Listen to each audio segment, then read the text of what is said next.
Teman-teman yang dirahmati Allah Subhanahu wa taala, pertama-tama kita untuk terus-menerus memuji dan memuja Allah Subhanahu wa taala atas nikmat-nikmat yang enggak terhingga dalam hidup kita selama ini.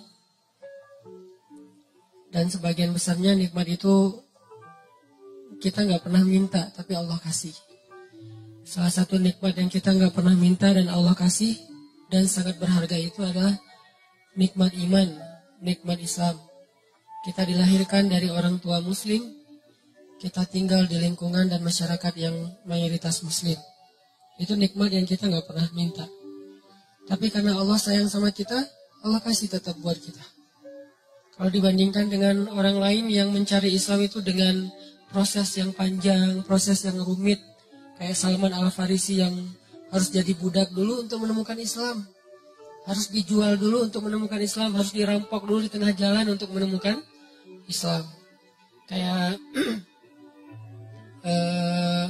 Suhaib bin Amr harus jatuh bangun dulu, harus miskin dulu untuk bisa mendapatkan Islam. Ada banyak proses yang dilalui orang lain dan sulit. Itu terjadi di zaman sahabat dan terjadi juga di zaman kita sekarang. Ada orang yang harus mengalami second life dulu untuk bisa mendapatkan Islam. Harus ngalamin pengalaman spiritual yang rumit dulu untuk bisa mendapatkan Islam. Harus diputusin 10 kali dulu biar bisa taubat, kan agak-agak berat ya. Nah kita mah belum diputusin udah taubat. Habis taubat baru diputusin. Artinya kita dikasih nikmat itu sama Allah tanpa harus susah-susah. Lahir udah sebagai muslim. Orang tua dua-duanya muslim. Masyarakatnya mayoritas muslim.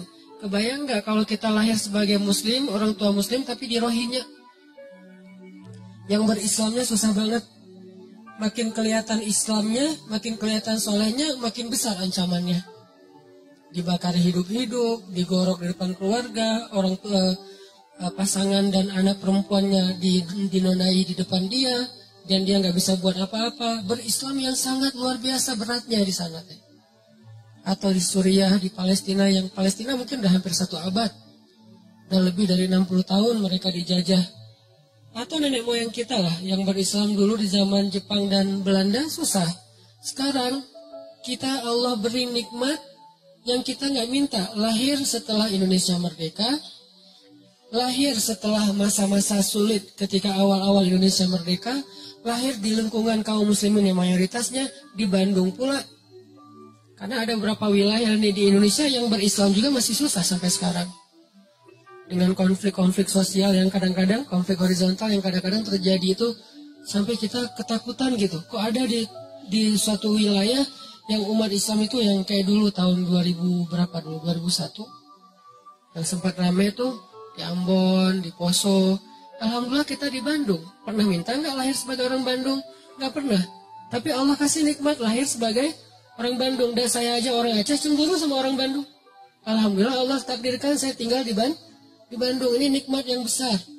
Tanpa saya mengeluh sebagai orang Aceh, karena itu juga nikmat yang luar biasa buat saya. Karena bisa dibilang itu sesuatu karunia. Tapi Bandung punya nikmat lain yang mungkin orang Aceh nggak punya. Orang Aceh punya nikmat lain yang jelas kita dilahirkan dalam suasana yang sangat nyaman. Berislamnya tuh nggak repot. Ini layak disyukuri oleh kita setiap hari. Karena kalau kita nggak mensyukuri ini, nanti Allah akan cabut satu aja. Bukan iman, bukan hidayah yang dicabut. Tapi berislamnya yang dicabut. Nikmat berislamnya. Dibikin berislam kita susah. Dibikin berislam kita itu repot. Gampang banget buat Allah. Dimunculkan di antara kita seorang pemimpin yang zalim aja udah repot loh. Mau bikin taklim repot, mau ngaji repot, di sekolah pendidikan Islamnya dihapus segala macam kayak Turki beberapa waktu yang lalu. Itu kan berislamnya repot kan? Di Turki mau azan aja nggak boleh pakai bahasa Arab. Udah gitu, isi dari azan itu ada dihapus beberapa kalimat-kalimat yang sakral dalam Islam. Kayak kalimat hayya al-falah misalnya. Atau taklim-taklim, khutbah-khutbah mulai di-style sama negaranya sekuler, sehingga kita dengerin khutbah tuh kayak garing gitu. Lama-lama kegaringan yang dipelihara bertahun-tahun buat kita makin nggak ngerti agama. Begitu nggak ngerti agama, gampang frustasi, depresi, tingkat stres tinggi, mulai kasus-kasus bunuh diri meningkat. Ini berislam sudah dicabut nikmatnya oleh Allah. Kalau kita nggak syukurin, nah kita syukurin, alhamdulillah atas nikmat iman, Islam, hidayah, lahir dalam lingkungan mayoritas Muslim yang nyaman di Indonesia. Mudah-mudahan dengan kayak gitu Allah tambahkan nikmat berislam. Gimana Allah tambahkan nikmat berislam? Mengekspresikan keislaman itu disupport sama pemerintah. Karena mengekspresikan keislaman itu insya Allah nggak akan ganggu orang lain kok. Konsep agama Islam itu kan udah ideal banget ya.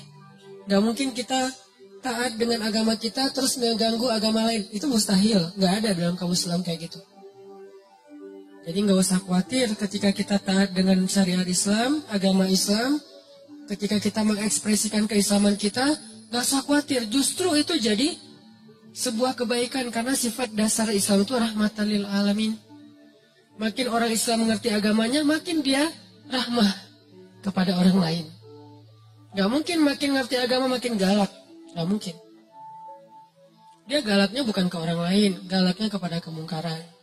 Baik, kalau itu memang semuanya harus kita galak. Bukan orang Islam doang, manusia mah harus galak kepada kebatilan, kemungkaran, bahasa kita ya. Kalau bahasa umumnya, kejahatan. Harus galak dong dengan kejahatan. Kalau nggak kejahatan merajalela. Galak dengan kriminal-kriminal yang luar biasa merajalela. Galak dengan orang yang membunuh bayi nggak berdosa, apa kurang, emang nggak boleh galak. Bayi dibuang di kebun gitu, emang nggak boleh galak. Harus galak. Karena kalau nggak galak, kejahatan itu merajalela. Tapi bukan kepada orangnya, etnisnya, agamanya. Kita ngerti banget lah yang kayak gitu-gitu. Diajarkan oleh orang tua kita, ulama-ulama kita. Yang di atas semua itu diajarkan oleh nilai-nilai agama kita. Kita ngerti banget, gak usah diguruin dalam bab itu. Gak usah dikasih tahu, itu kita ngerti. Jadi makin kita berislam, insya Allah, makin kita rahmah kepada orang lain. Ini kalau kita syukurin, Allah akan angkat untuk kita pemimpin yang semakin kita syukuri, semakin baik pemimpinnya. Semakin kita syukuri nikmat berislam, semakin baik pemimpinnya. Kebayang gak sih enaknya kita jadi muslim? Ini cita-cita saya pribadi. Sholat, muazzinnya wakil presiden kan? Hayya 'alas shalah. Lembut azannya. Siapa? Wakil presiden. Istiqlal. Hayya 'alas shalah.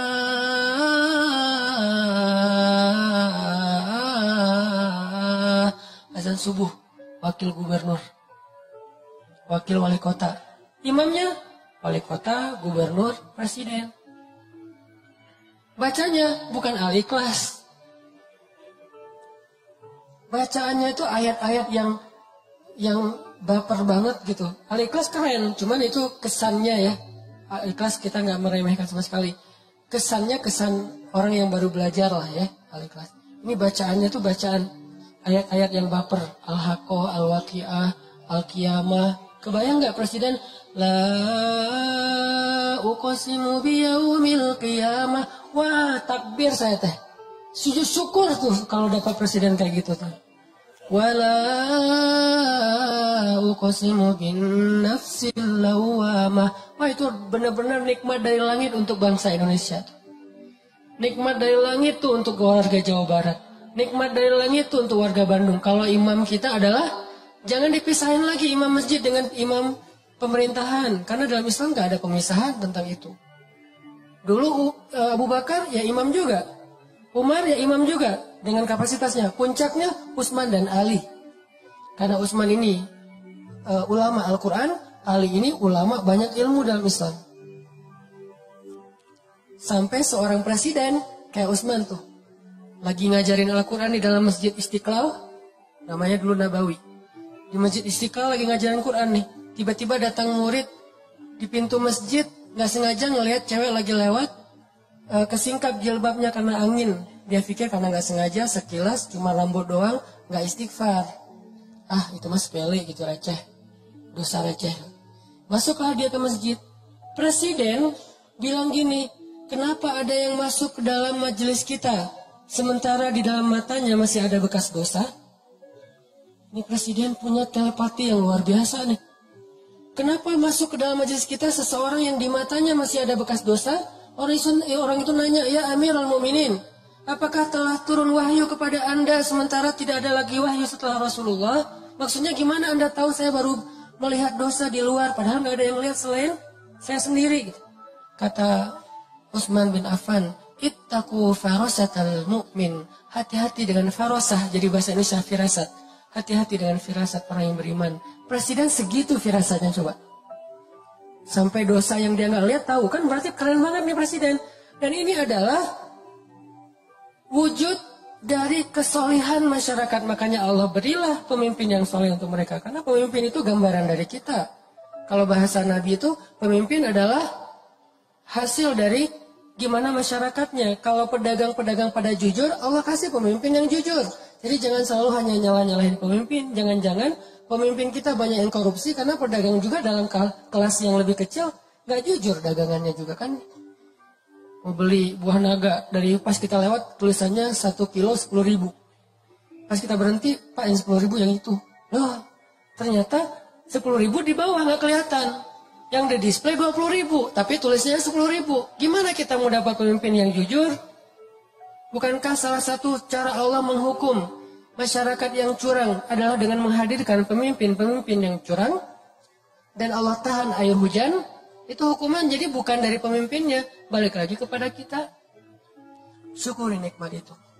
Itu kemenangan dakwah buat saya ya. Saya nggak tahu masalah politik, tapi dari angle saya sebagai orang sebutnya ustadz nih, harapan besar saya tuh pengen banget sholat suasananya kayak di Masjid Nabawi di zaman para Khulafaur Rasyidin. Itu keren banget. Yang azannya wakil presiden, wakil gubernur, wakil wali kota, yang imamnya adalah orang nomor satunya. Dengan bacaan yang fasih. Dan dia menghayati bacaan itu. Dan insya Allah ini bukan berarti jangan politisasi agama. Enggak sama sekali. Bukan urusan itu. Apa salahnya kita berharap pemimpin kita bacaan Al-Qurannya bagus kan? Bukankah itu bagian dari kesolehan kita dalam menerapkan agama Allah?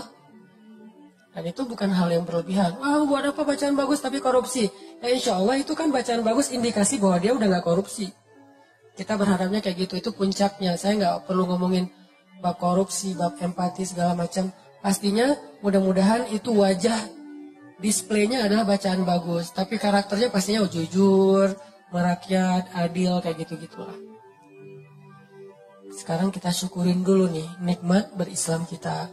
Mudah-mudahan Allah terus memberi petunjuk kepada pemimpin-pemimpin kita dan mengangkat untuk kita pemimpin-pemimpin yang seperti harapan-harapan orang yang beriman. Terus kemudian salawat dan salam masih prolog untuk kekasih kita Nabi besar Muhammad SAW. Benar-benar kita coba setiap hari belajar teman-teman, belajar mencintai Nabi. Yang paling layak dicintai dalam hidup kita itu pertama Allah, kedua Nabi, ketiga orang tua, keempat mantan. Nggak masuk lah. Keempat adalah pasangan dan keluarga kita, qurrata ayun. Kalau yang belum punya minimal 3 dulu lah. Allah, Nabi, dan orang tua. Itu urutan. Ini bukan acak, urutan. Jadi kayaknya nggak fair kalau kita cinta banget sama orang tua kita. Apalagi cinta banget dengan itu. Tapi ke Allah Rasulnya tuh kayak nggak ada greget-gregetnya. Biasa-biasa aja. Giliran nama dia disebutin, kita langsung kayak hahaha. Giliran nama Allah disebutin biasa aja. Nggak ada rasa wajilat qulubuhum. Nah ini kayak nggak fair menurut saya. Belajar deh. Pelan-pelan dibangun itu. Takjub sama Allah. Ingat betapa baiknya Allah sama kita. Takjub sama Nabi. Ingat betapa baiknya Nabi sama kita. Kalau saya sekarang membiasakan setiap. Karena saya pengen respect banget sama Nabi semampu saya. Kalau sholat sama Nabi itu saya takzim. Menghargai. Misalnya Allahumma sholli ala sayyidina. Takzim banget. Kenapa? Sosoknya memang layak ditakzimin. Gak usah kita. Malaikat aja takzim sama Nabi. Apa takzim teh? Kayak hormat banget ya. Respect banget. Malaikat aja respect banget sama Nabi Muhammad. Malaikat tuh sayang banget sama Nabi. Sampai Jibril tuh pas ngedampingin Nabi wafat. Nabi lagi sakaratul maut, Jibril buang muka. Nabi tanya, ya Jibril, kamu benci ngeliat wajah saya? Enggak ya Rasul, saya enggak tega. Kayak seorang ayah yang anaknya lagi mau diinfus, bayinya lagi diinfus, lagi disuntik, kan enggak tega banget kan ngelihatnya ya. Kayak gitulah Jibril kepada Rasulullah SAW. Enggak tega Jibril mau ngelihat Nabi lagi diinfus, maksudnya lagi ditarik nyawanya. Apalagi Aisyah yang mangkuin Nabi, apalagi istri-istri Nabi yang lain yang ngelihat Nabi dalam keadaan susah. Ini keringat beliau, keringat dingin karena sakaratul maut. Nabi dalam keadaan kayak gitu, yang diingat siapa? Kita, ummati. Ya Allah gimana? Karena Nabi pengen make sure ke Allah, kalau nanti di akhirat beliau bisa mensyafaati kita. Itu deal-dealannya Nabi terakhir. Maaf, saya nggak mau promosi. Ya, saya juga nggak nonton soalnya. Cari di YouTube. Deal-dealan Nabi sama Allah yang terakhir itu adalah make sure kalau Nabi itu bisa syafaatin umatnya. Itu tuh deal-dealan Nabi sama Allah yang terakhir loh. Ya Allah, beri saya kesempatan mensyafaati umat saya, beri kesempatan umat saya masuk surga duluan, umat saya, sampai Allah, ya, baru tenang beliau kembali kepada Allah. Itu permintaan terakhir Nabi. Kalau kita kan permintaan terakhir mungkin gak akan keingat orang lain. Jangankan orang lain, mungkin keluarga aja gak ingat. Pasti diri sendiri yang kita pikirin kan. Kalau Nabi yang dipikirin orang yang gak kenal sama beliau. Terus kita kenapa masih kikir untuk bersalawat sama beliau? Beliau aja yang gak kenal sama kita terus berusaha untuk memberi syafaat buat kita. Masa salawat aja males? Sallallahu alaihi wasallam. Dan kenabian beliau memang luar biasa. Saya baru dengar ada sebuah cerita nih, keren nih. Dulu tuh ada seorang laki-laki namanya Ahban. Ahban ini penggembala domba gitu. Lagi menggembala domba ya. Tiba-tiba ada seekor serigala naik ke atas puncak bukit. Terus bicara kayak manusia. Ini di zaman Nabi. Seekor serigala naik ke atas bukit, ngelihat domba yang banyak digembalain sama Ahban. Dia bilang, ya Ahban, kenapa kamu menghalangi dan menghalangi saya dari rezeki yang Allah tentukan untuk saya? Kata serigala, mana rezekinya? Domba. Kan dikawal terus sama Ahban nih, sehingga serigala nggak bisa mendekat. Sehingga serigala ngeluh gitu, curhat gitu teh. Wahai Ahban, Ahban gitu. Kenapa kamu menghalang-halangi rezeki Allah untuk saya? Berupa domba-domba. Ahban lihat kanan kiri, mana orang yang ngomong? Kata serigala, saya, kata serigala teh. Oh kamu, ajaban. Mengagumkan sekali serigala bisa bicara seperti manusia. Kata Ahban, kata serigala, ada yang lebih mengagumkan daripada ini. Apa? Ada seorang laki-laki di Madinah, dan dia adalah utusan Allah. Dialah yang paling mengagumkan. Lebih gempar daripada serigala bisa ngomong. Beneran. Nih Ahban ini orang Madinah, dia nggak tahu tentang kenabian Rasulullah. Pulanglah dia ke kampungnya, nanya tentang Muhammad, tentang kenabian. Datanglah kepada Rasulullah. Begitu Ahban bertemu dengan Rasulullah, Rasulullah tersenyum dan mengatakan, apa yang dikatakan serigala itu kepadamu, wahai Ahban? Dia makin kaget. Ya Muhammad, bagaimana kamu tahu tentang apa yang saya bicarakan dengan serigala? Allah Subhanahu wa Ta'ala yang Maha tahu segala sesuatu. Akhirnya asyhadu an la ilaha illallah wa annaka rasulullah. Banyak banget bukti-bukti kebesaran itu. Jadi nggak usah ragu lagi bahwa Muhammad sallallahu alaihi wasallam adalah utusan Allah, orang terpilih yang Allah aja udah maafin kesalahan beliau tapi nggak menyebutkan kesalahannya. Tapi Allah maafin, tapi nggak disebutin kesalahannya. Saking mulianya Rasulullah sallallahu alaihi wasallam. Jadi teman-teman yang dirahmati Allah, mudah-mudahan walaupun ini disebut prolog, tapi ini juga bagian dari konten penting buat kita sadari. Syukuri nikmat berislam kita. Nikmat hidayah, taubat, hijrah kita. Nanti Allah akan tambahkan. Suasana keislaman itu adalah nikmat yang paling besar yang Allah berikan kepada hambanya. Ketika suatu negeri bisa berislam dengan nyaman, berarti negeri itu dapat nikmat yang paling besar yang pernah diberikan kepada manusia. Karena dikasih harta, Belum tentu negeri itu nyaman. Buktinya beberapa negara maju yang kita lihat futuristik banget, angka bunuh dirinya tinggi. Bukan berarti nggak penting ya, penting. Cuman itu doang nggak cukup. Dikasih alam yang indah, kalau nggak bisa dikelola malah jadi musibah.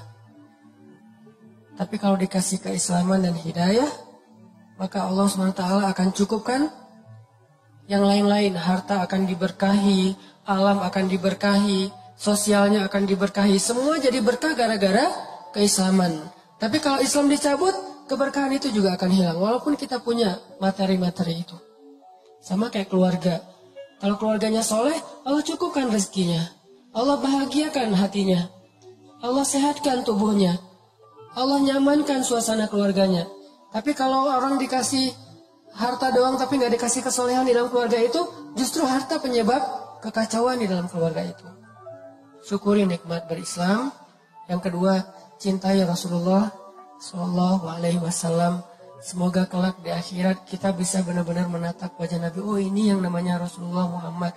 Pantesan kok seluruh dunia itu kagum kepada beliau. Tajdid, perbaharui. Kalau saya memperbaharuinya kadang-kadang selain dengan baca sirah, baca hadis. Karena iman kita kan lemah ya. Harus di charge itu bukan mingguan, bulanan, harian kayaknya. Kalau sahabat mingguan cukup, kita harian. Karena cepat banget dropnya. Kayak handphone udah rusak. Baru di charge udah ngedrop. Tadi siang baru di charge. Jam 2 siang, jam 1 di charge, jam 2 udah tinggal 5%. Nih. Handphone hati kita ini lagi ngedrop. Cas lagi. Salah satunya saya kadang-kadang ngecasnya lewat kayak nasyid lagu-lagu tentang keistimewaan Nabi. Kayak Nabi itu tersenyum. Tadi sore pas lagi jalan ke sini di mobil dengerin tabassum atau tabassam. Nabi itu suka senyum. Kenapa kamu kok kerung? Bahasa liriknya tuh. Nabi aja suka senyum. Kenapa tuh? Coba dulu wae gitu ya. Oh udah, saya lagi di mobil, tadinya gini. Nabi aja tersenyum. Itu mendoktrin loh, ke bawah loh. Makanya lagu itu penting juga ya. Jadi buat seniman-seniman, para musisi ini, saya support sebetulnya dengan bakat seni, musisi atau apa. Selama itu didedikasikan buat hal-hal yang keren. Terus Nabi, laukana bainana, Nabi seandainya Nabi ada di tengah-tengah kita, itu benar-benar haru loh. Refresh. Kayak kita nge-refresh semangat dengan mantan lewat lagu-lagu melo kan ya. Begitu dengar backsound aja nggak usah lagu. Backsound sebuah booster tentang yang kayak gitu-gitu Tokyo Cinderella Story atau apalah kayak gitu-gitulah, saya nggak ngerti. Korea-Koreaan lah, Jepang-Jepanan. Kok jadi kayak ingat lagi yang dulu, terus tiba-tiba yang tadi kayaknya perasaan tadi asik-asik aja, tiba-tiba pas dengar lagu itu jadi kayak keinget lagi dia yang menyakiti hati kita 20 tahun yang lalu gitu. Masih diingat aja. Kenapa kok bisa ke refresh lagu kan? Dengerin deh lagu-lagu tentang Nabi biar kita jadi selawat-selawat tentang Nabi biar kita gak nge-refresh hati. Gak tahu teman-teman ya, kalau saya jujur pribadi ini, kalau dengar lagu-lagu tertentu itu bisa kayak apa gitu. Apalagi lagunya, sebutlah misalnya lagu Cinta Kita Berakhir di Januari gitu-gitu kan. Itu kan, sama lagi Januarinya. Gak usah ketawa. Kan itu kayak kena banget, sama banget ya kisahnya sama saya, suka ke bawah-bawah gitu.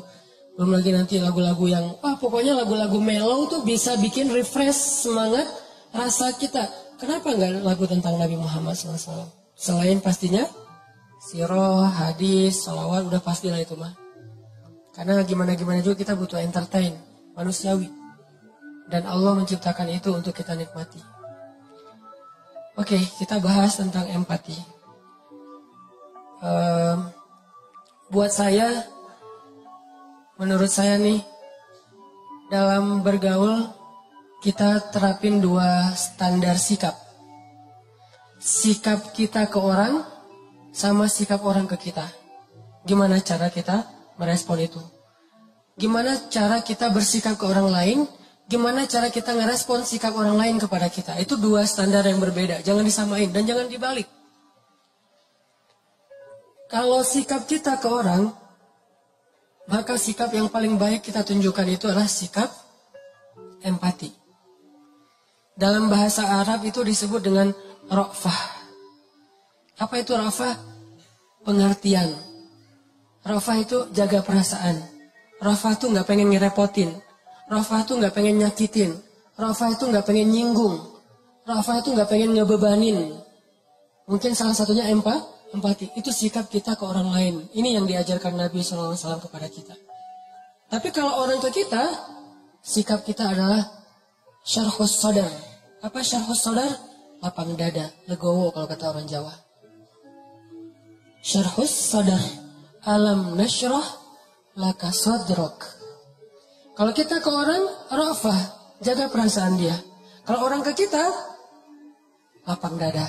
Jangan dibalik. Kalau kita ke orang, berharap dia lapang dada. Kalau dia ke kita, berharap dia empati. Ini egois nih. Ra'fah dong. Jangan. Kalau orang ke kita, jangan minta dia supaya ra'fah. Tapi minta supaya kita bisa berlapang dada terhadap kekurangan dia. Kan enak nih. Tapi giliran kita ke dia, kita ra'fah. Tapi kalau dibalik, giliran orang ke kita, harusnya dia ra'fah sama saya Ustadz. Tapi dia tuh gak pengertian banget. Ini kebalik. Terus giliran kita ke orang lain, ya dia harusnya kan berlapang dada. Kan saya manusia biasa. Dibalik lagi. Sikap ini yang selama ini ketukar. Jadilah banyak chaos. Kita dengan pasangan, kita dengan teman kos-kosan, dengan teman kuliah, dengan dosen, dengan murid, dengan orang tua bahkan. Orang tua meminta anaknya supaya ra'fah kepada dia, dan dia berharap orang anaknya juga lapang dada terhadap dirinya. Ini nih, anak juga kayak gitu ke orang tua, gak bisa.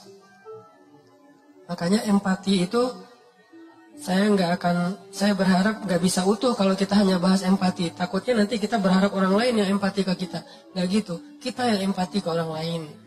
Makanya ada hadis kita ke orang, ada hadis orang ke kita. Kayak yang dulu saya bilang, hadis tentang doa orang yang terzalimi itu diijabah kan ya? Itu buat siapa? Itu bukan hadis buat, wahai orang-orang yang sedang terzalimi.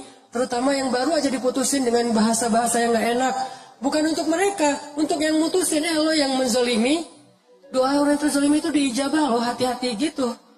Jadi jangan dibalik angle-nya, sehingga kita gak menjadi orang yang hanya menuntut hak. Kalau semua orang menuntut hak, kayak misalnya pemerintah, rakyat itu harusnya taat kepada pemerintah. Rakyat juga, pemerintah harusnya adil kepada rakyat. Kan semuanya menuntut hak. Kenapa nggak dibalik? Pemerintah ngomongnya, maaf ya rakyat saya belum adil kepada kalian. Rakyat juga, maaf ya kita belum terlalu taat sama suka demo aja, suka marah-marah misalnya. Kan gitu kan, harusnya dua-duanya saling memberi kewajiban, memberi hak bukan menuntut hak. Apalagi kalau udah berpasangan nanti tuh. Istri ngumpulin hadis-hadis suami ngumpulin hadis-hadis istri. Nggak beres-beres nih urusan ini. Pah, kata Nabi juga, kata istrinya. Perlakukanlah istri kalian dengan lemah lembut. Tuh, kata Nabi, Pah. Mah, kata Nabi juga, kalau saya boleh menyuruh manusia sujud kepada manusia, saya suruh tuh istri sujud kepada suami. Mama pernah nggak sujud sama papa? Capek. Insya Allah nanti kita lanjutkan setelah sholat isya ya. Bismillahirrahmanirrahim. Teman-teman yang dirahmati Allah.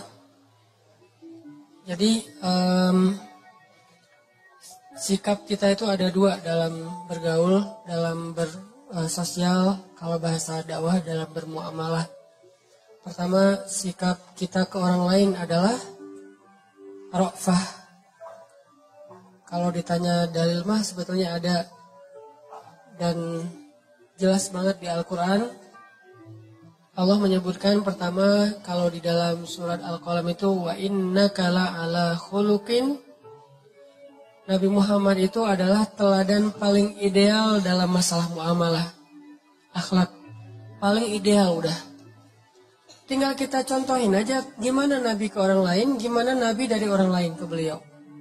Kalau beliau ke orang lain, disebutin oleh Allah di surat At-Taubah 128 tuh, akhir surat At-Taubah. Bil mu'minina ra'ufun rahim. Dan Muhammad itu kepada orang yang beriman ra'ufun. Ra'uf itu dari kata ra'fah. Raufun dari kata ra'fah. Apa arti ra'fah? Jaga perasaan orang banget, empati banget, pengertian banget. Itu kalau beliau ke orang lain. Saking pengertiannya Nabi ke orang lain, sampai-sampai Nabi itu jadi sering jadi kayak ngeberatin diri sendiri, jadi kayak korban gitu demi menjaga perasaan orang. Kalau ada sahabat bikin salah, Nabi nggak akan langsung negur beliau di depan umum, negur orang itu di depan umum. Kan ini berarti kita dalam kehidupan sosmed kita kan, kalau misalnya ada postingan yang kayak gimana menurut kita keliru, jangan di komen negurnya, di DM. Tapi DM-nya nggak dibaca Ustadz, japri, nggak dirit juga Ustadz, doa aja. Mudah-mudahan Allah kasih dia digerakkan untuk membaca. Kalau enggak lewat siapa gitu, teman dekat, pokoknya jangan di depan umum deh. Itu kalaupun masukan kita benar, jangan-jangan udah ramai di depan umum ternyata salah pula. Ini kan berarti kita kayak agak-agak konyol gitu kan ya. Kenapa? Karena kita nggak jaga perasaan orang lain. Jangan sampai kita terbiasa, walaupun sosmed itu kan terbuka ya, siapa aja bisa ya, tapi tetap muslim, ada etikanya. Jangan sampai kita terbiasa dengan sosmed yang terbuka, akhirnya bebas, mau ngucapin apa aja, sampai kata-kata yang nggak pantas juga keluar. Kayak tadi saya baru nge-delete beberapa komen dari postingan saya yang kemarin kan, yang masalah daya kolot. Ada yang komen sampai kata-katanya nggak enak gitu, saya delete. Kenapa? Kok masa di komen ada istilah nama hewan di situ teh? Kan nggak pas gitu. Terus ada yang istilahnya mencela apa segala macam. Ini kayaknya orang yang nggak ngerti lah, nggak tahu dari mana asalnya. Udah aja saya delete. Sekalian orangnya di blok. Kenapa saya blok? Bukan benci sama orangnya, dia udah nggak benar cara bermedia sosial. Dan ini nggak sehat buat yang lain. Ini harus dihentikan. Tapi saya nggak mau respon yang kayak gitu-gitu, males. Jadi malah rame. Nah ini namanya empati. Jaga perasaan, pengertian sama apa orang lain rasain. Tempatkan diri kita, kalau saya diginiin, nyaman gak ya? Nah kayak gitu. Ra'fah. Bil mu'minina ra'ufun rahim. Sangat menjaga perasaan. Jangankan perasaan manusia, Nabi perasaan hewan aja dijaga loh. Perasaan hewan, ya. Sampai ada hadis kalau di kitab Riyadhus Shalihin itu, larangan berbicara atau bercakap-cakap di atas kendaraan. Maksud kendaraan di situ hewan tunggangan. Dilarang dalam Islam itu dua orang laki-laki sambil naik di atas hewan tunggangannya, terus hewannya berdiri aja nganggur, kita ngobrol gitu. Nggak boleh dalam Islam. Kalau pengen ngobrol yang lama, apalagi ngopi-ngopi, udah aja turun dari hewan, biar hewan itu cari makan, istirahat dulu. Ya mungkin mau berebah atau ngapain gitu, ngelurusin kakinya apa, capek kan. Ya mau apa, dia pengen jauh-jauh juga, bukan kita doang yang pengen santai. Biarin dia istirahat, jadi kita ngopi-ngopinya di bawah, jangan sampai ngopi-ngopi di atas, ngobrol, terus nunjukin, oh ini ada masalah lagi training topik, tapi di atas hewan, hewannya kan bete di bawah. Ngapain sih kalian lama-lama amat, gua juga pengen makan atau ngapain gitu. Itu ada hadisnya, saking Nabi ra'fah. Dengan hewan aja ra'fah. Dengan tumbuhan, Nabi ra'fah. Kan dulu tuh Nabi kalau khutbah berdirinya di atas satu pohon korma nih. Kebenaran pohon kormanya kayak agak miring melintang gitu. Nabi berdiri di atas pohon korma untuk khutbah. Begitu kaum muslimin sudah mulai agak mampu nih, dibikinlah mimbar untuk Nabi. Yang sekarang di Raudhah tuh, dibikin mimbar. Sehingga Nabi khutbah tidak lagi berdiri di atas pohon korma. Maka pohon itu pun menangis. Nangis kayak anak bayi. Nabi, maaf, langsung turun dari mimbar, duduk lagi di atas pohon itu. Pohon itu diam. Manja banget kan pohon sama Nabi teh. Kira-kira istrinya gimana? Pohon aja gitu. Masya Allah ya, sosok Nabi ya. Pohon aja pengen manja sama beliau, gimana istrinya?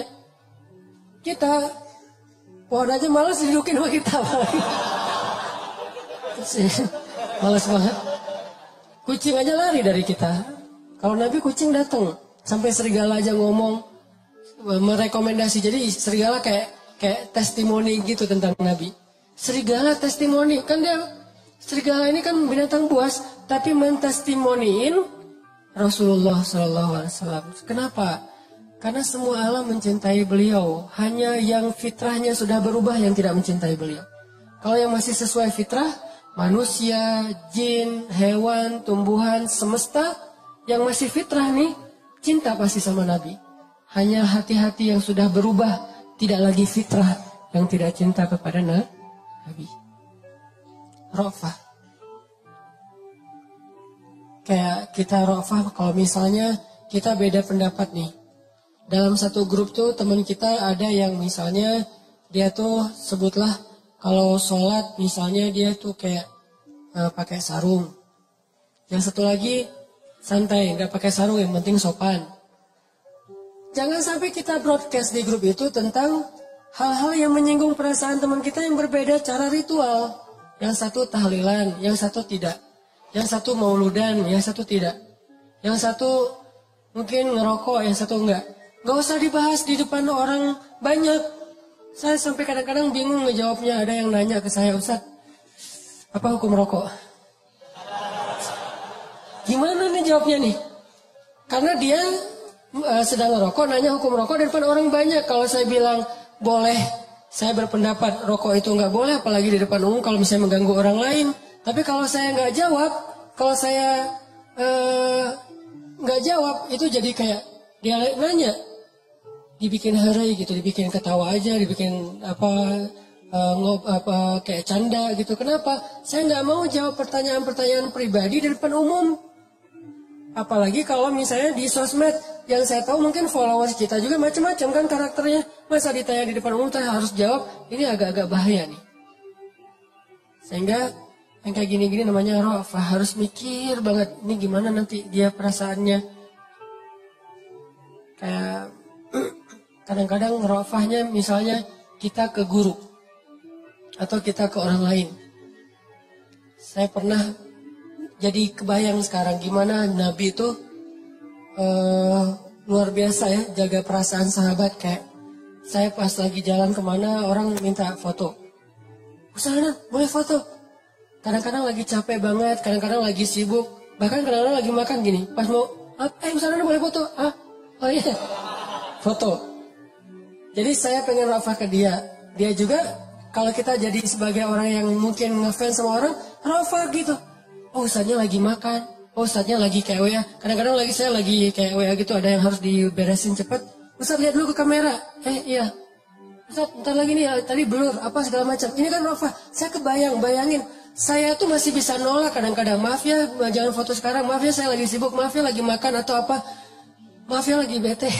bisa gitu kan ya. Tapi kalau Nabi nggak bakalan. Saking ra'fahnya Nabi. Saya kagum sama ra'fah Nabi.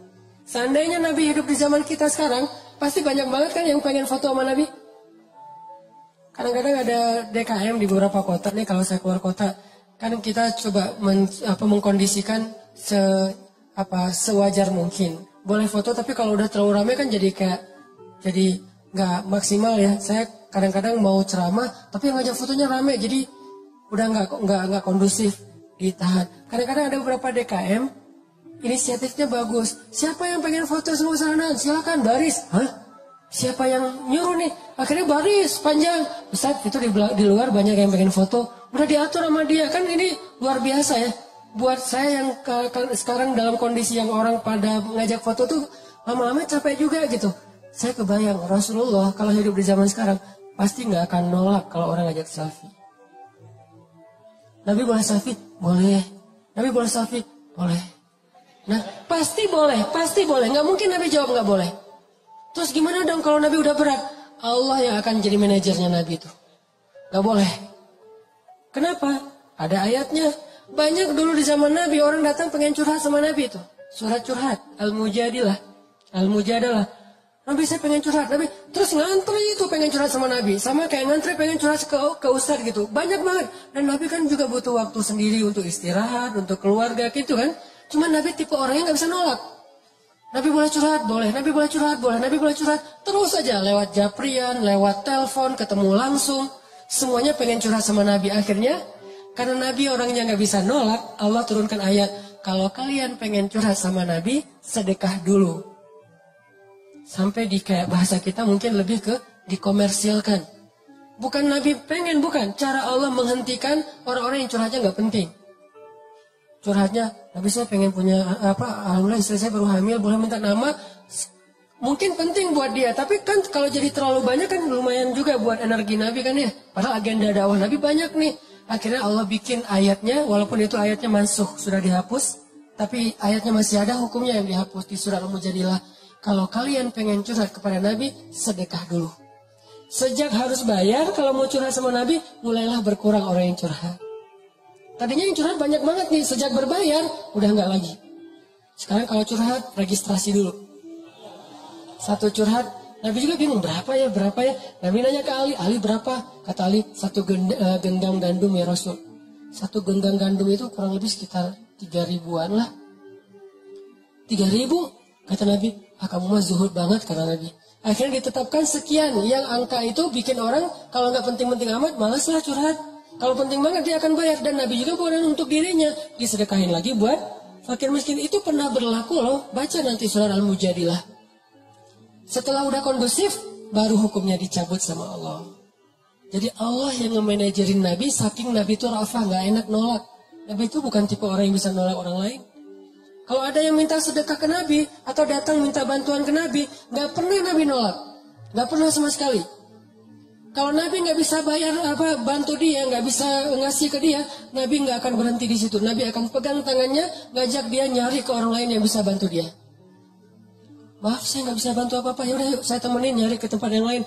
Ada yang bisa bantu dia, ada yang bisa ngasih dia makan, ada yang bisa ngasih dia tempat tinggal malam ini. Ada sampai ketemu baru Nabi tinggalkan dia. Ini rofahnya Nabi pengen jaga perasaan. Sampai-sampai sering menyulitkan diri beliau sendiri. Nabi pernah menjelang winter, menjelang musim dingin nih. Ada seorang gubernur Khurasan non Muslim ngehadiahin sweater buat Nabi warna merah.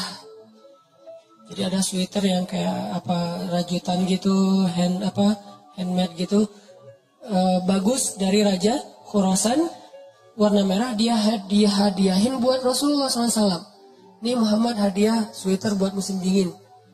Pas musim dingin dipakai sama Nabi. Nabi kan bajunya sedikit ya, paling-paling juga cuman kurang dari 5 helai baju Nabi. Sehingga ada yang dicuci, ada yang dipakai sama Nabi. 5 helai doang baju Nabi. Kalau kita 5 lemari. Sampai bingung nih baju yang udah dikasih orang tapi belum pernah dipakai gitu. Masih ada labelnya. Nabi teh baju cuma 5 helai, kadang kurang. Sehingga waktu itu Nabi pakai sweater, nggak pakai daleman. Soalnya dalemannya lagi dicuci. Jalan, musim dingin nih. Di Arab juga kalau lagi musim dingin di bawah 10 kan, dingin banget. Apalagi sekarang udah bersalju kalau sekarang mah. Keluar rumah, musim dingin, pakai sweater. Dilihat sama seorang laki-laki Badui. Badui itu mungkin orang jalanan lah yang mungkin secara bahasa juga kasar. Muhammad, bagus banget sweaternya, baru ya? Ya kata Rasul, alhamdulillah. Boleh saya minta? Oh boleh. Langsung dibuka sama Nabi, dikasih ke dia. Coba. Karena Nabi bukan tipe orang yang bisa nolak. Gak enak mau nolak, gak mau kecewain orang. Boleh saya minta? Boleh. Dibukain sama Nabi, Nabi pulang menggigil, kebayang gak tuh? Puncak musim dingin, buka sweater, gak pakai baju, pulang menggigil. Dan dia tuh tega banget ngeliat Nabi kayak gitu. Sampai sahabat marah sama dia. Kamu tega banget sih sama Rasulullah. Kalau kamu butuh baju, minta aja ke kita. Kata dia apa? Bukan bajunya sih yang penting, kata dia. Ini bekasnya Muhammad dan berkah. Saya mencari berkahnya, bukan pakaiannya. Kalau pakaian yang kalian mah lebih bagus, tapi saya gak butuh. Orang kalian gak berkah gitu ya. Nabi nih.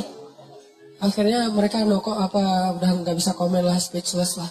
Nabi pulang gemeteran, dingin. Sampai di rumah dilihat sama Aisyah, kenapa ya Rasulullah? Nggak ada apa-apa, ada baju lain. Ini masih basah, nggak apa-apa dipakai sama Nabi sambil selimutan. Kenapa? Ngasih buat orang yang meminta. Karena Nabi keseringan kayak gitu, Allah yang jadi manajernya Nabi. Gimana cara Allah jadi manajer? Ada yang datang ke rumah. Nabi boleh makan di rumah Nabi, nggak apa-apa kok, kita bawa tram. Ada bawa makanan sendiri gitu kan, datang ke rumah Nabi. Ya, kadang Nabi nggak bisa nolak kan. Saking rafah banget nih. Kadang-kadang kalau menurut kita agak-agak kurang wajar, saking solehnya Nabi itu. Ya, datang ke rumah Nabi. Nabi juga kan punya hak keluarga. Istri-istri beliau, anak-anak beliau kan punya hak untuk dapat waktu dari beliau. Tapi tetap nggak bisa nolak, datang ke rumah Nabi. Datangnya juga nggak sekaligus. Saling tunggu. Datang, Jangan dibuka dulu ya Nabi, nunggu yang lain belum pada datang. Kalian di mana aja? Ini kesasar, share location dong, share. Ternyata share disconnect 10 kilo bedanya. Cari lagi. Lama pokoknya kalau dalam imajinasi kita tuh lama. Datang satu-satu sampai udah lengkap semuanya. Udah semuanya udah silakan makan, dibukain makan. Udah selesai makan ngobrol. Lama-lama saya juga pernah ngerasain kayak gitu. Ada orang mungkin saking sayangnya sama saya kayak nyaman gitu ngobrol sama saya. Buka topik. Satu topik itu 10 menit. Ustaz kemarin saya baru gini-gini. Mulai ini saya. Oh gitu-gitu. Oh gitu. Padahal udah gak kuat. Tapi gitu kan basa-basi ya untuk menghargai orang. Selesai satu topik karena dia ngerasa kayak nyaman gitu ngobrol. Buka topik yang kedua. 10 menit lagi nih. Topik kedua selesai, topik ketiga. Dan itu wajar, banyak orang kayak gitu. Di zaman Nabi lebih dari itu. Karena orang ke guru aja bisa kayak gini, apalagi ke Nabi kan. Nabi, dah. Yang kedua, saya juga Rasul. Akhirnya semuanya pada ngomong dan Nabi diam aja nungguin. Tetap senyum, tetap udah ngantuk-ngantuk. Istri beliau udah bete di kamar, gak datang-datang Nabinya teh. Gimana ini? Gak ada Abu Bakar, gak ada Umar yang bisa nge-manajerin Nabi nih. Sekarang gak ada siapa-siapa, Nabi sendiri aja. Turun ayat di surat Al-Ahzab. Kalau kalian udah selesai makan, jangan meneruskan pembicaraan, pulanglah. Barulah Nabi bilang, alhamdulillah turun ayat, kata Nabi teh. Masya Allah. Gara-gara kita lama di rumah Nabi, akhirnya dapat ayat. Hebat juga dia, apa ayatnya Nabi? Bacain dong. Gak apa-apa dibacain, gak apa-apa. Kalau kalian udah selesai makan, pulanglah. Oh gitu, astagfirullahaladzim, pada bubar gitu. Jadi Allah yang nge-manajerin Nabi saking Nabi gak enakan coba. Ini nih artinya rofah. Tapi kadang-kadang rofahnya kok Nabi doang ya rofah ya. Umatnya gak rofah. Harusnya kita kayak gitu. Ke orang lain itu rofah. Gak enak lama-lama. Gak enak. Sifat gak enak itu bagian dari sifat sunnah Nabi loh. Gak enak kalau komen di depan umum. Gak enak kalau kita menjudge. Gak enak kalau kita marah-marah. Gak enak kalau kita coret-coret mukanya. Gak enak apa gitu. Gak enak. Jaga perasaan orang lain teh. Nah ini namanya rofah. Kalau hidup kita penuh dengan kayak gini ke orang lain, insya Allah akan lebih nyaman cara gaul kita, masyarakat kita. Giliran orang lain ke kita, alam nashrah laka sadrak wa wada'na anka wizrak. Kalau kita lapang dada, ringan beban kita teh. Kenapa kadang-kadang punggung kita ini di sini tuh pundak kita rasanya kayak keras gitu kan ya? Kebanyakan pikiran. Pas kita dipijat, kenapa nih keras banget? Stres. Kenapa kok bisa stres? Dadanya sempit. Orang yang dadanya sempit, satu kesalahan orang aja udah bikin dia nyesek. Tapi kalau dadanya lapang, kesalahan-kesalahan orang itu gak bikin dia nyesek karena masih lapang. Kayak sebuah ruangan sempit, ditaruh satu barang udah sesek. Tapi kalau ruangannya luas, ditaruh banyak barang juga masih lapang, gor gitu. Taruh lemari beberapa masih lapang. Tapi kalau kamar mandi, taruh lemari satu udah gak bisa ngapa-ngapain kan ya. Jadilah syarhus sadar, berlapang dada dengan kesalahan orang lain kepada kita. Sehingga kita gak gampang nyesek, kita gak gampang stres, kita gak gampang nyimpen, gak gampang sakit punggung kita. Kayak gitu Allah bilang, alam nasyrah laka sadrak. Kalau udah lapang dada, wa wada'na anka wizrak, kami turunkan beban-beban kamu. Alladzi anqadha dhahrak, yang memberatkan punggungmu. Caranya gimana? Fa inna ma'al usri yusra, inna ma'al usri yusra, fa idza faraghta fansab wa ila rabbika farghab. Itu kan ajaran supaya syarhus sadar. Pasti ada kebaikan di sini, pasti ada kebaikan di sini. Minta aja sama Allah, minta tolong kepada Allah, maafkanlah dia supaya kita enggak nggak memberatkan punggung, nggak jadi berat sendiri gitu. Jadi stres sendiri, jadi kayak terbeban sendiri. Ini kalau orang kepada kita, kayak misalnya cara lapang dada itu kayak husnuzon salah satu yang paling penting. Oh, pasti bukan saya maksudnya. Kadang-kadang kan kita suka baper sendiri ya. Ada yang ngomong apa, chat di grup, kita ngerasa kayak di-spam gitu. Wah ini gua banget nih yang diomongin, padahal enggak. Bukankah kita sering dengerin khutbah atau ceramah seseorang ustadz itu, kayak ustadz itu kenal kita banget? Kok ustadz itu jadi tahu masalah saya sih? Enggak, dia enggak tahu masalah kita. Allah yang menuntun lisannya karena pengen menasihati kita lewat dia. Tapi dia nggak tahu, jadi jangan kegeeran, jangan baper sendiri. Wah, Ustaz ini pasti ngomongin saya nih. Enggak, Ustaznya juga nggak tahu masalah kita. Karena ada beberapa kasus yang saya pernah kayak gitu, saya lagi ngomongin apa, terus tiba-tiba ada jemaah yang kayak tersinggung. Wah, Ustaz ngomongin saya nih di depan umum. Siapa juga orang saya nggak kenal orangnya. Kenapa kok persis? Saya juga sering kayak gitu kan, udah 2 tahun ini kan saya nggak khutbah Jumat nih. Kenapa nggak khutbah Jumat? Salah satu alasannya saya pengen Jumat itu privasi waktu buat anak laki-laki saya. Karena dia sekarang udah 3 tahun, saya kasih jatah pokoknya Jumatan harus di Cihanjuang bareng Yahya. Karena saya pengen dampingin dia ke masjid hari Jumat. Alasan kedua, ada penyakit Ustadz yang dulu pernah saya alamin. Apa penyakit Ustadz? Keseringan ngomongin nasihati orang, jarang dinasihati. Nah, saya pengen Jumat itu waktu saya mendengar nasihat buat diri saya sendiri. Awal-awal itu benar kerasa.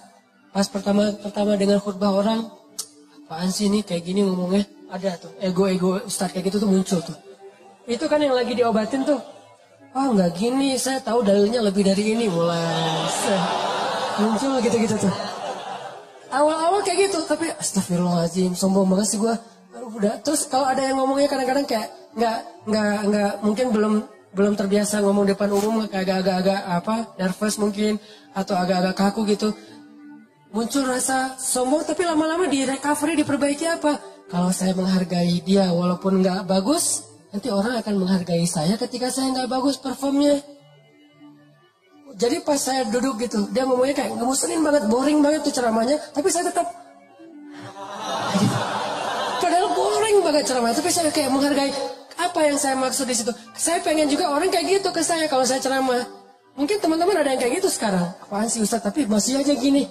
Padahal boring banget ceramahnya. Kenapa? Mungkin karena saya juga menghargai ceramah orang yang mungkin belum terlalu terbiasa ceramah. Ini yang saya pelajari ketika nggak khutbah lagi. Ditambah lagi sering banget saya kayak ngerasa si khotib ini kayak ngerti banget apa yang saya sedang alamin. Kayak barang lagi baper sama teman, lagi baper sama istri, langsung ceramahnya tentang suami kepada istri. Oh, kok tahu banget sih masalah saya? Kan sering kayak gitu kan? Itu bukan karena dia tahu loh. Allah yang maha tahu. Allah lagi menuntun kaki kita melangkah ke masjid yang khutbahnya tema itu. Dan Allah menuntun lisan ustadz untuk ceramah pas waktu kita datang tentang tema itu. Allah yang lagi nasihatin kita lewat lisan seorang ustadz. Jadi jangan baper. Gitu juga ke teman. Bukan dia tahu masalah kita, pengen nyindir kita, pengen nyepet kita. Enggak sama sekali. Jadi legowo. Syarhus sadar. Salah satu caranya husnuzon. Ibu ada yang cewek-cewek juga. Kalau lagi ngobrol sama teman-temannya, tiba-tiba ada yang kecelutukan ngomong apa. Jangan langsung diam. Wah, ngomongin saya nih. Pasti saya maksudnya. Belum tentu. Husnuzon aja. Mungkin dia emang gak tahu masalah kita. Teman-teman yang lain tahu kecuali dia yang ngomong nih. Berarti jangan-jangan kita udah baper habis-habisan, udah habis air mata kita nangis sepanjang malam, ternyata nggak ada masalah. Kan konyol banget kan ya? Kita udah curhat kemana-mana, udah marah ke siapa-siapa, terus udah nangis sepanjang malam, udah bengkak matanya.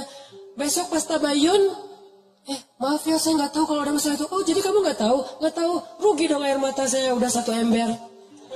Ini sering terjadi. Kenapa? Karena kita nggak syarhus sadar. Gak husnuzon dulu sama orang lain.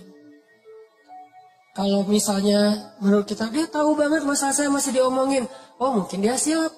Mungkin dia lupa. Mungkin dia terlanjur ucap. Atau enggak dia pasti ngonsep tuh. Soalnya captionnya tuh panjang banget. Pasti dia nulis. Kalau gitu mudah-mudahan dia udah sadar sekarang. Belum sempat aja minta maaf ke kita. Yang jelas dia udah sadar. Udah minta ampun ke Allah. Husnuzon.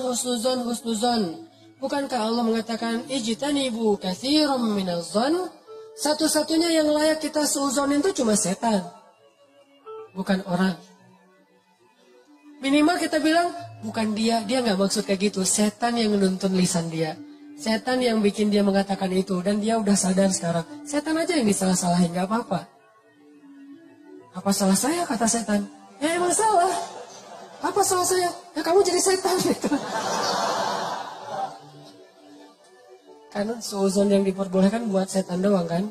Kayak Nabi Yusha ketika lupa masalah ikan dengan Nabi Musa pas nyari Khidir. Apa kata Nabi Yusha? Wa ma ansanihu illa syaitanu an adhkurah. Maaf ya Nabi Musa, tidak ada yang buat saya lupa kecuali syaitan. Jadi yang dikambing hitamkan oleh Nabi Yusha adalah setan. Lagian kalau kita ada masalah, pasti kita ngomongnya apa? Auzubillahi minasyaitonirrajim. Setan bilang, enggak, saya nggak godain kamu, kamu aja sendiri kegeeran. Kan bisa aja gitu kan ya. Tapi tetap itu udah fitrah. Nah, dia setan. Tapi kalau jin enggak, kita nggak boleh seuzon sama jin. Ada penampakan apa nih kayaknya mau ganggu saya sholat tahajud nih, enggak, dia cuma lewat doang gitu. Tapi kalau setan benar nggak khusyuk pasti setan, nggak bisa move on pasti setan, wujudnya manusia. Kan setan itu minal jinnati wan nas ya, dari jin dan manusia tuh. Enggak bercanda, astagfirullahaladzim. Nanti saya di report, di ban lagi akun saya sama mantan-mantan. Banyak gini. Oke. Dari orang ke kita, syarhus sadar. Secara syarhus sadar, lapang dada gimana? Husnuzon. Dan ini nggak bisa sekaligus, teman-teman. Saya juga masih belajar husnuzon. Oh mungkin. Iltamis li akhika alfa uzrin. Cari 1000 alasan buat saudara kamu. Kalau nggak bisa gitu minimal cuek. Arti cuek nggak usah dipikirin. Nggak usah dibahas. Kadang-kadang ngebahas satu masalah sebetulnya cara lain buat setan untuk bikin kita nggak pernah bisa selesai dengan masalah itu. Terus saja dibikin berlarut-larut. Kayak ada teman kita habis ada masalah sama temannya yang lain. Nggak usah dibahas sama kita. Kemarin gimana masalahnya, udah beres? Jangan ditanya, udah aja lupain. Begitu kita tanya dia akan bilang lagi, ya tuh nggak apa kemarin dia masih ngomongin saya. Oh gitu, terus kita pancing-pancing lah gitu. Harapannya apa? Niat kita pengen empati. Padahal itu bukan empati. Pengennya kita berpihak sama dia. Itu nggak berpihak. Tahu nggak apa arti namimah atau mengadu domba? Kata Nabi, la yadkhulul jannah an-nammam. Nggak akan masuk surga orang yang suka mengadu domba. Nggak akan masuk surga. Nah, adu domba itu ada dua, teman-teman. Ada adu domba orang yang memang jahat. Ada adu dombanya orang soleh. Orang soleh juga bisa mengadu domba. Gimana caranya? Kalau orang yang gak soleh mengadu domba, dia sengaja membuat fitnah di antara dua orang, sehingga mereka jadi baperan, jadi putus silaturahim. Ini gak soleh. Insya Allah kita gak akan kayak gitu. Saya yakin gak ada niat kita ngadu domba orang. Tapi kita mungkin banget terjebak di adu domba yang kedua. Adu dombanya orang soleh nih. Gimana ngadu dombanya? Saya kasih contoh. Si A ngomongin si B di depan kita. Tapi nggak sampai kan ke si B. Kita yang dengar, si B nggak dengar. Misalnya kayak dia lagi ngejapri kita, yo dia gini. Kita kan yang tahu. Terus kita capture, kita forward ke si B. Ini aku bukan mau manas-manasin ya. Tapi ini cara jawabnya gimana nih, dia ngomong kayak gini tentang kamu. Kita capture, sakit hatilah si B. Oh ternyata dia ngomongin saya di belakang. Itu perumpamaannya kata para ulama. Si A manah si B, tapi nggak kena, anak panahnya jatuh di lantai. Kita ambil, kita tusuk ke dadanya sambil kita katakan ini bukan dari saya, dari dia loh ya. Kayak gitu analoginya. Itu namimahnya orang soleh. Adu dombanya orang soleh. Jadi kita nggak niat memfitnah. Kita niat pengen menyampaikan kebenaran, kita lagi empati, pengen tabayun. Gak usah tabayun kepada korban, tabayunnya kepada pelaku. Apa bukti kamu ngomong kayak gitu? Gitu, nanya ke pelaku, jangan, bener gak yang dia omongin? Jangan, salah nih. Konsep tabayun itu bukan kepada korban yang dibicarain, kepada yang nggak bicarain. Jadi kayak ada teman kita yang ngomong hal-hal yang gak benar, tanyanya balik ke dia, apa bukti kamu ngomong kayak gitu? Kalau benar, gak usah disampaikan. Kita kebalik, dia ngomongin kamu kayak gini, bener nggak? Nah, ini konsep tabayun yang akhirnya bukan tabayun jadinya, namimah. Udah jatuh tuh anak panah di lantai, kita ambil, kita tusuk. Ini bukan dari saya ya, dari dia. Dia terus ketusuk, makasih ya kamu udah nyampain anak panah ini ke saya. Dia emang nggak bener nih orangnya. Padahal yang nusuk bukan dia loh, orang ini nih. Kan kita kadang-kadang kayak jadi akrab gitu dengan orang yang sering ngebukain sebuah masalah ke kita kan, walaupun bikin kita bete, kita anggap dia kayak setia banget, berpihak banget sama kita, empati banget. Enggak, ini salah. Enggak kayak gini caranya. Harusnya kita bilang, kalau kamu tahu itu enggak nyaman buat saya, jangan disampaikan. Gitu harusnya. Tapi dia ngomongin kamu, biarin aja dia ngomongin. Yang penting kan saya nggak dengar, sehingga saya nggak sakit hati ke dia. Mudah-mudahan Allah maafin dia, kan selesai. Justru gara-gara kamu sampaikan ke saya jadi sakit hati ke dia. Allah nggak maafin dia, Allah nggak maafin saya nih. Putus silaturahim kita berdua. Kamu nih pelakunya nih. Kok jadi saya sih? Ya kamu. Oh, rame perang segitiga. Kan ini yang terjadi kan selama ini.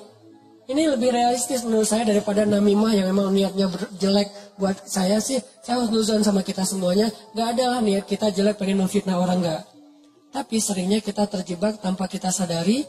Justru karena kejujuran kita, karena keakraban kita dengan teman kita, jadi kita ngebuka hal-hal yang dia nggak perlu dengar. Itu sering banget kayak gitu. Saya juga kadang kayak gitu. Misalnya ada yang bicara apa tentang istri saya nggak suka tuh. Dia bicarain istri saya gini, misalnya depan temannya ngasih tahu ke saya. Terus saya kan jadi sakit hati sama orang itu ya. Saya juga ngasih tahu ke istri. Istri saya lebih sakit hati lagi sama dia. Ini salah, dia salah, saya salah. Harusnya saya diem aja. Papa udah tahu kan masalah ini, kenapa nggak kasih tahu ke mama? Karena papa berharap mama nggak tahu. Tapi daripada mama tahu dari orang lain, ya berarti orang itu yang salah, bukan papa. Kenapa dia ngasih tahu ke mama? Kan gitu kan? Jangan sampai ya Pak, mama tahu dari orang lain. Jadi kalau ada yang kayak gini-gini harus papa yang ngomong ke mama. Nggak, itu salah konsepnya. Nggak boleh kita menyampaikan sebuah informasi walaupun benar, apalagi belum tentu benar. Walaupun benar kepada orang yang kalau dia dengar dia akan sakit hati atau sedih. Nggak boleh. Diamin aja. Kalau ada hal yang nggak benar, kita yang mengklarifikasi. Nggak kayak gitu. Saya kenal dia gitu. Jangan biarkan dia tahu masalah ini. Kalau terlanjur tahu, berarti ada orang yang nggak tahu konsep namimah level 2. Namimah level 1 emang nggak ada niat baik. Namimah level 2 justru karena niat baik. Kan saya pernah bilang, ternyata banyak hadis palsu itu mulai munculnya lewat siapa? Viralnya itu gara-gara ulama-ulama yang soleh. Jadi banyak riwayat hadis palsu itu diantara para ulama yang soleh loh. Bukan sengaja pengen memalsukan hadis. Kenapa? Karena ulama soleh ini terlalu husnuzon. Misalnya nih, ada yang datang ngomong ke saya, Ustadz, saya pernah mendengar hadis gini. Saya sebagai Ustadz, oh gitu? Ya, saya nggak pernah curiga kalau dia itu nggak jujur, atau kalau dia itu dengarnya nggak utuh, sehingga saya meriwayatkan lagi. Orang dengarnya dari saya juga nggak curiga kalau saya akan main-main dengan hadis kan, sehingga tersebarlah hadis palsu. Bukan karena ada orang yang jahat, ada memang sebagian hadis palsu gara-gara pedagang. Biasanya hadis palsu itu pedagang, penguasa dan ulama. Ini 3 penyebab hadis palsu.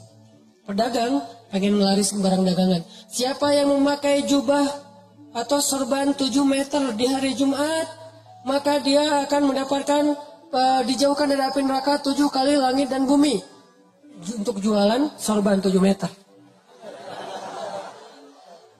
Siapa yang makan buah ini, maka dibebaskan dari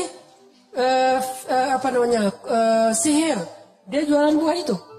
Ini bisa muncul hadis palsu dari penguasa. Siapa yang mengangkat seorang penguasa yang kayak gini, maka Allah melaknat dia. Gara-gara apa? Saingan politik. Ulama menyebarkan hadis palsu, kenapa? Karena nggak pernah berpikir orang akan bermain-main dengan hadis Nabi. Sehingga dia percaya aja kepada orang itu. Baru nanti di masa berikutnya, ulama ketika ngelihat banyak banget hadis palsu, mereka perbaiki. Ini riwayatnya dari siapa, ini dari siapa. Bisa jadi periwayat hadis palsu itu adalah orang soleh. Ulama besar. Kenapa bisa ngeriwayatin? Husnuzon. Gak mungkinlah dia bohong atas nama Nabi. Langsung diriwayatkan balik kepada orang lain. Orang yang mendengar, gak mungkinlah Ustadz bohong atas nama Nabi. Terus saja hadis palsunya nyebar. Itu teman-teman. Jadi namimah, mengadu domba juga bisa kayak gitu. Gara-gara kita terlalu akrab dengan teman kita. Kemarin ada yang ngomongin kayak gini. Benar gak? Siapa? Si Fulan. Tapi ini aku karena ke kamu dekat ya teman. Jadi aku sampaikan nih. Terus yang teman yang dengarnya, makasih ya udah disampaikan. Kenapa makasih? Harusnya kita bilang, lain kali jangan disampaikan ya yang kayak gitu-gitu ke saya. Harusnya kayak gitu. Kenapa kita malah makasih? Makasih ya udah nyakitin hati saya kan gitu kan ya. Bahasa lainnya mah. Makasih ya udah bikin malam saya nggak tenang. Makasih ya udah bikin saya bete. Buat apa? Jangan disampaikan. Makanya ketika Nabi mau ketemu seorang sahabat mencegat di tengah jalan. Ya Rasulullah, Rasul udah kenal dengan orang itu? Belum. Orang itu ya Rasul, stop kata Nabi. Kamu ingin menyebutkan aib-aib dia tentang saya? Ya Rasul, biar Rasulullah tahu siapa orangnya. Jangan, saya nggak mau ketemu seseorang yang membuat saya bete duluan tentang dia. Biar saya ketemu dengan dia dan saya nggak tahu apa-apa tentang dia. Jadi Nabi bisa nyaman. Ini cara Nabi menghargai orang lain. Jadi teman-teman,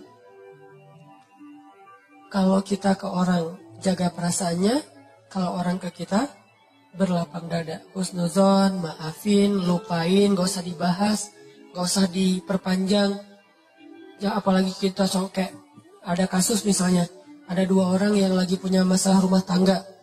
Kita kayak sebagai temennya atau fansnya atau followersnya, kita kayak pengen nunjukin sikap membela gitu. Salah satunya kita bela, akhirnya kita bikin akun khusus untuk pembela si A.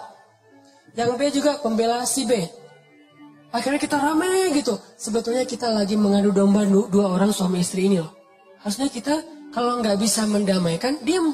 Biar mereka menyelesaikan masalah mereka atau selesai dengan sendirinya karena tidak ada yang respon. Makin direspon makin rame nih. Itu kan terjadi. Jangan-jangan nauzubillah nih teman-teman, ada peran kita di dalam perceraian 2 orang yang mungkin terjadi. Atau 3 orang atau 4 orang atau sekian banyak orang cerai gara-gara kita nih. Kenapa gara-gara saya Ustaz? Gara-gara kita ngebelain dia. Makin dia mantap untuk menceraikan pasangannya. Benar juga ya kata kamu, berarti saya harus menceraikan istri saya. Enggak, saya nggak nyuruh cerai ya, tapi dia emang kayak gitu orangnya. Dan sering kayak gitu. Ke teman kita juga kayak gitu, ke kantor, di kuliah, di persahabatan. Ini namimah teman-teman. La yadkhulul jannah an-namam. Gak masuk surga orang yang menyebarkan permusuhan atau mengadu domba. Terakhir, mudah-mudahan kita benar-benar bisa menjalankan 2 konsep ini. Satu surat At-Taubah, Ra'fah. Satu lagi surat Al-Insyirah, Syarhus Sadar dalam bergaul kita. Sehingga insya Allah kita nggak punya banyak masalah di antara teman-teman kita. Udahlah, jangan sampai kita larut terus membahas masalah pribadi. Ada banyak masalah umat yang harus kita bahas. Kalau kita benar-benar seorang muslim yang empati kepada umat, mending kita habisin energi kita buat ngomongin Dayakolot, ngomongin banjir di Bandung Selatan, ngomongin orang-orang yang pengangguran, ngomongin teman-teman kita yang kena narkoba di luar negeri, ngomongin Rohingya, Suriah, Palestina, apa yang bisa kita bantu buat mereka. Mending energinya dipakai buat itu, daripada habis terus energi untuk masalah kita pribadi. Kayaknya egois banget sih. Di sana banyak yang butuh pertolongan kita malah sibuk dengan urusan pribadi. Itu buat saya tuh nggak keren. Kita terlalu egois membahas masalah pribadi. Boleh, tapi porsinya jangan kegedean. 30% aja, 70%-nya untuk umat. Saya juga punya masalah keluarga. Semua orang punya masalah keluarga, tapi saya nggak mau berlarut-larut. 30% aja. Sisanya, kalau saya ketemu sama teman, pasti yang dibahas masalah kemaslahatan umat. Mudah-mudahan ini bermanfaat. Mohon maaf kalau ada salah kata. Dan semoga Allah memberi ilham dan taufik dalam hati kita untuk menjalankan apa yang sudah kita dengar, bukan hanya jadi wawasan, bukan hanya jadi teori, bukan hanya jadi sekedar wacana, tapi memperbaiki perilaku dan akhlak kita. Karena wawasan yang tidak diamalkan namanya bukan ilmu. Ilmu itu wawasan yang sudah diamalkan. Tapi mengamalkannya juga nggak bisa sekaligus teman-teman. Kenapa kita ngaji setiap Rabu, setiap Minggu? Karena kita pengen terus berusaha memperbaiki diri. Termasuk saya sendiri nih. Saya ngomongin teman-teman tuh sama kayak menceramahi diri sendiri loh. Kadang-kadang di rumah juga istri, ingat materi ceramah kemarin. Oh iya. Gitu kan suka gitu ya. Kadang menceramahi orang justru balik lagi ke kita. Jadi semua kita belajar, termasuk saya. Memperbaiki diri terus. Ayo kita sebagai muslim ciptakan suasana sosmed yang lebih bijak, sosmed yang lebih elegan, sosmed yang lebih kreatif, produktif, bukan sosmed tempat kita mengumpat, mencela, haters, bukan. Kita muslim, tunjukkan bahwa Islam itu emang keren, elegan banget. Karena kita mewakili agama kita. Nanti teman-teman kita di beda agama, mereka juga punya PR menunjukkan sikap dari mewakili nilai-nilai agamanya. Kita juga punya PR itu.